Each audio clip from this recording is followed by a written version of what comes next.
एक बच्चा 40 सेंटीमीटर लंबी डोरी के सिरे पर 0.5 किलोग्राम का पत्थर बांधकर उसे उस वृत्त में घुमाता है। वृत्त के निम्नतम बिंदु पर पत्थर की चाल 3 मीटर प्रति सेकंड है।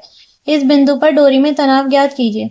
ठीक है, कोई बच्चा है, उसने एक बॉल को एक डोरी से बांधा हुआ है। ठीक है, वो ऊर्ध्ववृत्त में घुमा रहा है। तो वृत्त के केंद्र की तरफ डोरी की वजह से कौन सा बल उत्पन्न होगा? तनाव बल T। और नीचे की तरफ कौन सा बल उत्पन्न होगा गुरुत्वाकर्षण बल की वजह से? mg। और केंद्र की तरफ कौन सा बल उत्पन्न होता है हमारा? अभिकेंद्र बल। कितना होता है? mv² upon r। अभिकेंद्र बल की वैल्यू कितनी होती है? mv²/r। ठीक है, तो हमें बताना है कि इसमें डोरी में तनाव कितना उत्पन्न होगा। तो यहाँ पे लिख लेंगे जो जो हमें दिया हुआ है। डोरी की लंबाई दी हुई है हमें L 40 सेंटीमीटर।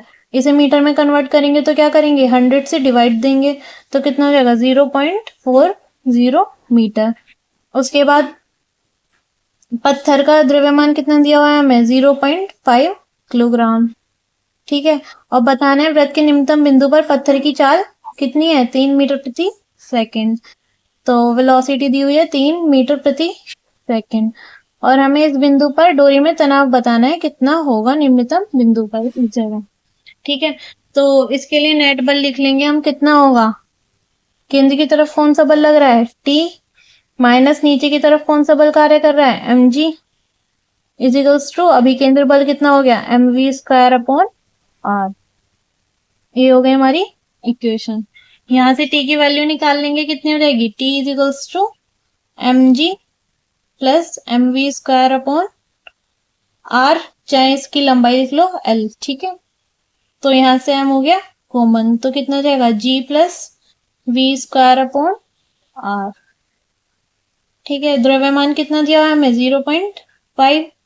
और g की वैल्यू कितनी रख लेंगे यहाँ पे? 9.8। प्लस वेग कितना दिया हुआ है? 3 का स्क्वायर अपॉन r क्या होगी? इसकी धागे की लंबाई, त्रिज्या। ठीक है, कितनी है? 0.40।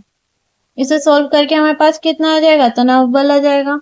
तो इसे सॉल्व करेंगे तो हमारे पास कितना आएगा? 16.15 न्यूटन। ये हो गया डोरी में उत्पन्न तनाव बल। ठीक है।